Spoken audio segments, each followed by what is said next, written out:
This is episode 256 of Jumblethink. T minus 10, 9, 8, 7, 6, 5, 4, 3, 2, 1.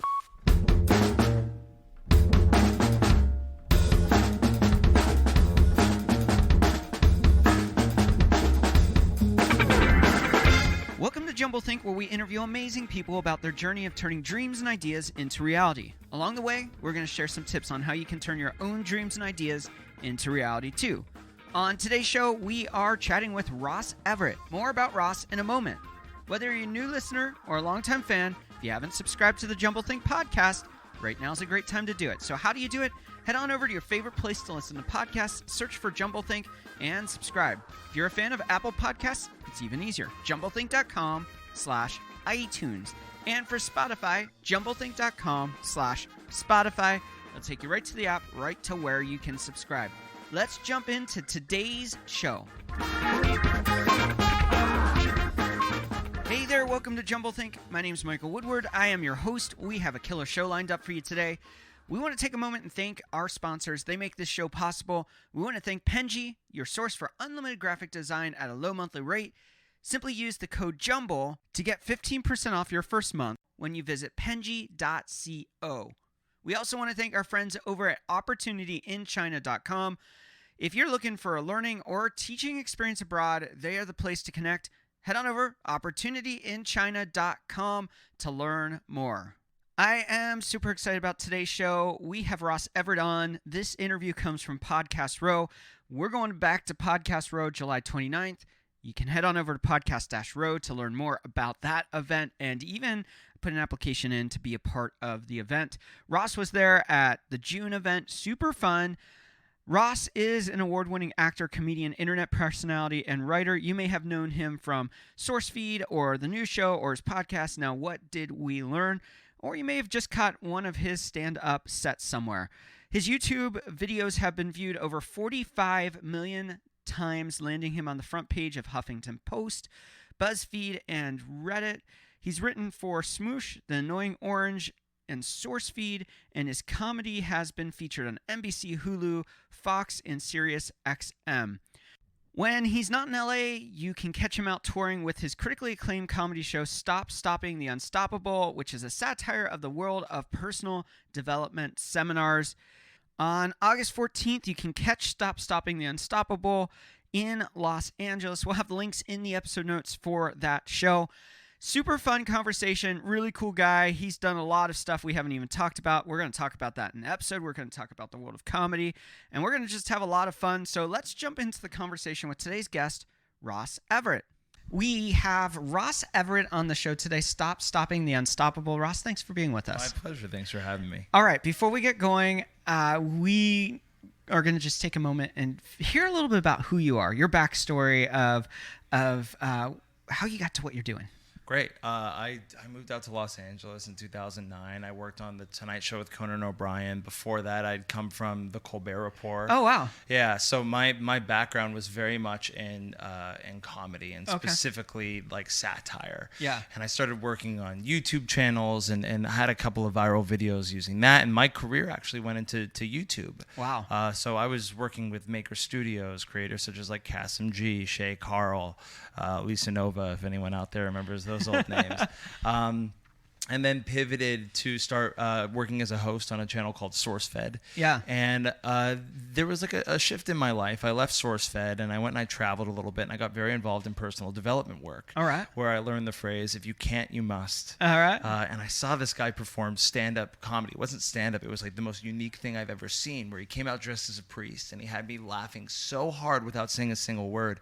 And afterwards I went up to him and I was like, what is this that you're doing? And he was like, it's called clown. Oh. And we became fast friends. And he's like, you need to come to clown school in France with us. Oh, wow. And I was like, I can't. And then I was like, okay, I must. So I figured out a way to go to this clown school in France where like Sacha Baron Cohen trained, Helena Bonham Carter, this very small farm town, like an hour outside of Paris. Oh, wow. And everyone there was developing these shows for the Edinburgh Fringe Festival. And they kept saying, Ross, what's your show? Ross, what's your show? Yeah. And I had no idea. Wow. And then I started to go to more personal development seminars. And a friend of mine saw me like kind of like interacting and doing this kind of personal development stuff. And he goes, this is hysterical. This is your show. Yeah. So I realized realized that, like, yeah, this is hysterical, because I've always had resistance to the personal development work, and I couldn't figure out why. Yeah. And it was because I always want things to be fun. I want things to feel authentic. And when there's an air of, I don't know what you're trying to get from me, my guard goes up. And I know I'm not the only one that feels this way. Yeah. And I realized that with this clown comedy, with this type of improvised, interactive form of comedy that I've been studying and learning, it's the most guard-lowering, interactive, pleasant way that I've ever seen someone interact with an audience. Okay. So I brought it together and I started doing my show, Stop Stopping the Unstoppable. Yeah. And I wanted to choose a name that was just inherently dumb, that like you can't take it seriously. Yeah. And I leapt into another thing. I went to the Adelaide Fringe Festival and I did my show there, and I've been doing it for the past 2 years, and I just wrote it as a book, a very interactive, experiential book. Got it right there, yeah. Before we go much deeper, we're going to pause right here. Great. And we're going to do rapid fire questions. I love those. All Let's right. do them. All right. So, as a child. Yes, I was one. Okay. Next question. Oh, all right. Yes. All right, yeah. Great. All right. Moving on. Yeah. Now, what did you want to be when you grew up? I wanted to be an actor. Okay. I wanted to be an actor. No, first I wanted to be an NBA player, and then my mom laughed at me. Okay. And I was like, fine, I'll be an actor. But the common theme there was always I wanted to play and have fun with my friends. Yeah. And I wanted to make a lot of money doing it. Yeah. Like, those are the two things that I saw as the commonalities between being an NBA player and being an actor. But I Okay. love acting. So, that's always been inherently in you, that you've wanted to entertain. Yes. Okay. So, you are, so many times people think of comedy, but they think of the show, Yes. but they don't think about the business side of it. Yeah. So it is very entrepreneurial. Yes. It's incredibly entrepreneurial. Yeah. I can go from there if you want to finish the question, or I can Yeah. just launch into it. So what do you, from a comedian standpoint, from an entertainer standpoint, in entrepreneurship, what is one thing you wish people knew about that aspect of entrepreneurship that they have no clue about? You make your own. Like, you make your own opportunities. Okay. That's the whole thing, is that so many people in entertainment are constantly sitting around waiting to get cast, waiting to get chosen, waiting to get hired. Yeah. It's the difference between being an employee and a business owner. Yeah. And I was told at a young age that I wasn't good looking enough to be an actor. Okay. And my reaction to that was, well, I'll just make my own stuff and I'll cast me. Yeah. Which is the same type of thing that I think a lot of entrepreneurs encounter, which is no one's going to hire me, but I have all these ideas, and it's like, well, I'll hire me. Yeah. So when I first started doing this show, I would do this thing called four-walling. You rent out the theater. Yeah. I hire the theater. Yeah. And then it's on me to promote it. It's on me to fill the theater. It's on me to hire the front of house. And then you start making the merchandise. You start making the products that are going out. Yeah. How do you expand in this business? Yeah. So like, even if you're not interested in doing a stage show, you make a film. Yeah. Right? You find the financing. You write the script. Find the script. Yeah. But you don't have to be limited simply to the acting, the performance components of it. Yeah. And in fact, if you are, you're almost powerless to the behest of others. Yeah. And if you look at like people like Letterman, Yes. who he owned his production company. He basically owned the show in a lot of ways, which gave him a lot of power to do what he wanted to do with the show and that kind of thing. So even at the highest levels, you see when they can control the production, when they can control the show, it gives them that freedom. If you are an entrepreneur and a creative and an artist, it's just going to allow your life to work easier. Yeah. You see a lot of like huge famous people that wind up broke. Yeah. Right. And we say, oh, well, they didn't spend their money wisely, but it's also, they had one source of income, or maybe like a couple sources of income, but they didn't own their distribution method. Yeah. Like, they were at the behest of someone. They're kind of like hired goons to do the dance thing that we like of you. And then once we're sick and tired of that, you get nothing. But you look at Letterman, right? Yeah. Letterman not only operated his show, but he also operated Craig Ferguson's show. Yeah. When you create a production company, you don't have to be the one commodity. Yeah. You could actually bring in other commodities and start making a form of passive income off of other talent. Yeah. And that's the smartest way to do it, because that gives you longevity, that gives you financial freedom. He also did Everybody Loves Raymond, which is Phil Rosenthal, who's been on our show. Really cool guy, created that. As a creative, as a person who has to not only run the business side, you're doing the creative, you have to be inspired. Always. So where do you find that inspiration? Everywhere. Okay. Everywhere. There's always like I'm fortunate that I trained in comedy before I ever trained really in anything else. Okay. So my brain asks the question of what's funny about this. Yeah. And I'll find myself, like, for example, in personal development seminars, and they'll do something and I will burst out laughing because I'm like, that's so funny. Yeah. Because I see the humor in it all. Yeah. So all the inspiration comes through there. Also, sometimes I get dreams. Okay. That just like, I'm like, okay, well, like that's a movie. So Yeah. it's on me to write it down. Yeah. And the one promise that I've made to myself as a comedian is I say, if it makes me laugh, I have to write it down. Yeah. So even if nothing comes from it, I'll write it down. I'll reevaluate it later. But like my phone is full of ideas. I will never have a shortage of ideas. You have to stay on the pulse of what's going on in culture and to be creating comedy to an extent.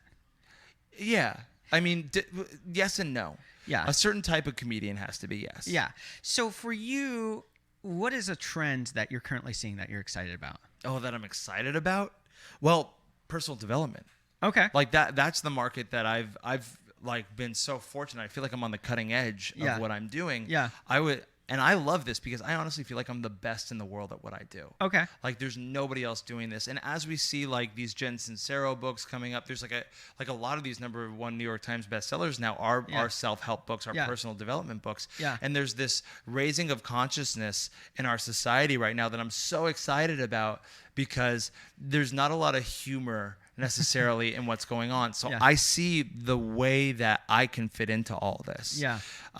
So I'm absolutely most excited about the idea of entrepreneurs and people taking their lives into their own hands, and this idea of powerlessness going away, and the idea of we control our mindset coming forward. Yeah. Because we can either be victims to our life, or we could be responsible for it. Yeah. Right? Are you in the driver's seat of your own life, or are you still letting the stories that your parents have told you, that the kids in middle school have told you, run your life? And a lot of people are. And the beauty is that you can be in that position until you get sick and tired of it, until there's enough pain about like, I don't want to be this anymore. Yeah. Pain is a beautiful thing. It's a guiding force. Yeah. Right? I don't want to be this anymore. And that starts to get you asking the right questions, because our brain will always give us what we ask of it. Yeah. So if you're like, why am I a piece of shit? It's going to tell you everything that you don't like about yourself. Yeah. But if you're like, how do I get out of this?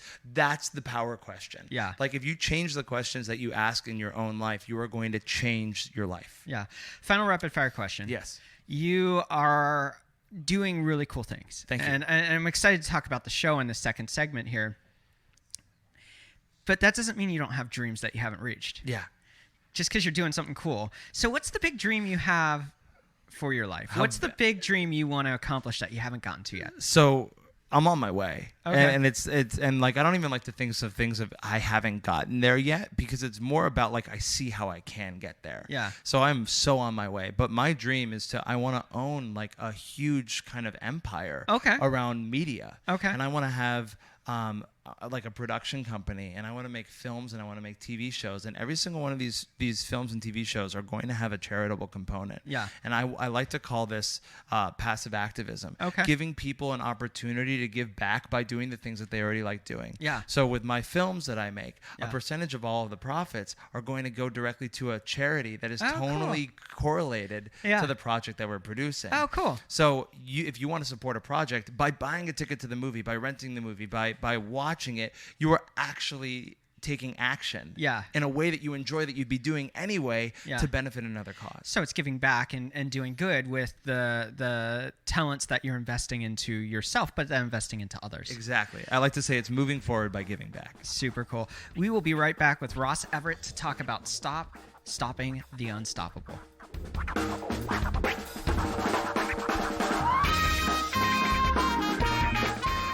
Today's show is brought to you by our friends over at Penji and OpportunityInChina.com. Here's a little bit more about our friends over at Penji. Penji helps startups, agencies, small businesses, and marketing teams just like yours achieve more with unlimited graphic design support at one flat monthly rate. Their easy-to-use online platform pairs you with a professional designer and lets you create as many design projects as you want. Think of it as your monthly subscription to top-notch design. No contracts, no hourly billing, just fast, simple, and affordable graphic design for all of your needs. They're offering our listeners 15% off your first month simply by going to Penji, PENJI.co, and use that code JUMBLE. Again, 15% off your first month by using the code JUMBLE at Penji.co. We also want to thank our friends over at OpportunityInChina.com. Have you been looking for a way to change your career or social prospects? Do you see the world around you changing and haven't quite figured out what path you should take? Well, you are not alone in seeking opportunity. Visit OpportunityInChina.com for access to scholarships to attend university in China. Or if you have a bachelor's degree already, OpportunityInChina.com provides access to jobs in the educational sector all across China. Now, working in China is not only often well paid, but it will place you among 1/5 of the world's population, boosting your social network, bringing you more deeply into the story of globalization, and opening up doors you never knew existed. Seize your opportunity now. Visit their website for more information at OpportunityInChina.com. Now let's jump back into our conversation with Ross Everett. We are back with Ross Everett. Okay, you've got kind of a different worldview on this huge market of gurus. Yeah. Self-help, the Tony Robbins, all those people who we look at and go, are they really real, or are they just making a bunch of money off of us? And what a great question. And why not both? Like, Yeah. that's kind of like my thing. Like, why not both? I've always had what I call a love-laugh relationship with personal development, where Okay. I've gone into these seminars, and I've done a lot of them, and I love the effect that it's had on my life, but I've Okay. always gone into it with such resistance. Yeah. And my guard has always been so up about, like, what are you trying to get from me? You know? And again, I know I'm not the only one that feels that You're way. just waiting for that moment where they pitch the program, and Yeah. you're like, I so emotionally feel like I need to do this, Yeah. but I don't know if I should spend the money. And they're like, you feel good now. Wait until you pay me $500,000 to get the real juice. You know, Yeah, like there's yeah. always the upsell. Yeah. And I understand it, because it's like, how do you make a business? Like, Yeah. as any kind of business owner, you have to think about, like, well, where's my scalability? Yeah. And especially when you're selling people something that they don't inherently want to do. Like, they're almost begrudgingly going into this. Yeah. So a lot of these things build their marketing into their curriculum, and I Yeah. understand it. Yeah. I'm super resistant to it. So when I created this show, I call, like, anything where you're taking a step into better yourself. Yeah. Therapy, a personal development seminar, even like buying a personal development book. I call that level 1. Okay. Because that's you seeing that there's something that you want to change in your life and taking action towards doing that. Yeah. I call what I do level 0. I have a comedy show. Yeah. Right? You don't have to be like, I need to change something, I'm going to go to a comedy show. You could just be going to, like, have a good time. Yeah. But I've built all of these personal development distinctions that have helped me in my life Yeah. into this show, and just draped it in idiocy and stupidity and comedy. Yeah. Where your guard doesn't need to be up, because all I'm doing is I'm just trying to make you laugh with this stuff. And Yeah. if you leave with a takeaway, cool. If you don't, awesome. But I guarantee at my shows, you will leave feeling better than you did when you walked in. Yeah. That's my promise. So are you trying to be, there's not a category, so we'll just call it a self-help guru comedian? No. Okay. I mean, some people have called me a transformational comedian before, but it's always comedy first. Okay. If it's not funny, I'm not doing my job. Okay. I say in my book, if you're not laughing on every page, I've done something wrong. Yeah. Because I think laughter in itself is such a universal, powerful tool, and Right. laughter in itself is healing. Yeah. But my goal has, ever since I was a kid, was just like, make them laugh. Yeah. You know.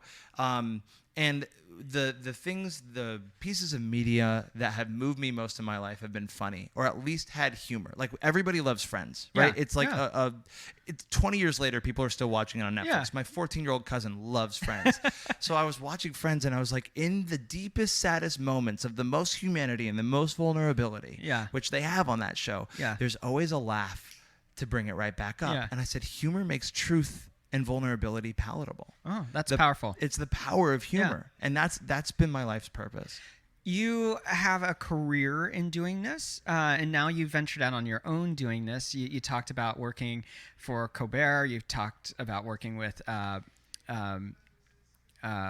Conan, Yes. thank you. Yeah. I feel bad for him. He's been relegated to See, weird places. he's the I love Conan. Yeah. And I was at Conan when the Tonight Show went under. Wow. And so I got to see his leadership firsthand. Both Colbert and Conan are huge idols of mine, and I got to witness who they are as people, how they are being firsthand. And Conan's generosity when it all went under was second to none. Wow. Out of his own pocket, he paid his own staff. Wow. And because NBC only gave people like I think it was like 2 weeks or something like that, and he kept us afloat for 2 months. Wow. And I was a lowly PA, right? Yeah, but yeah. I was still included in that family, and to watch him captain that ship during that time was an undeniable gift, a very priceless experience. So it seems like that lesson that you learned there was less about how to do the show right, but how to lead and treat others well. I have learned so much about what it means to be an employer.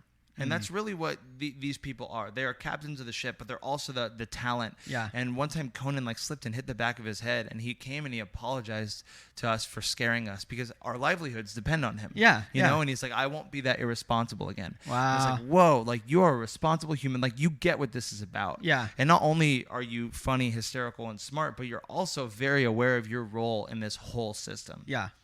So in this process, you've learned a lot from going through the ranks to an extent, and you've stepped out on your own. Talk to us about that process of going from the known of even like you were mentioning there, you never know how entertainment's going to pan out. Yeah. Because, no one expected the whole Conan fiasco.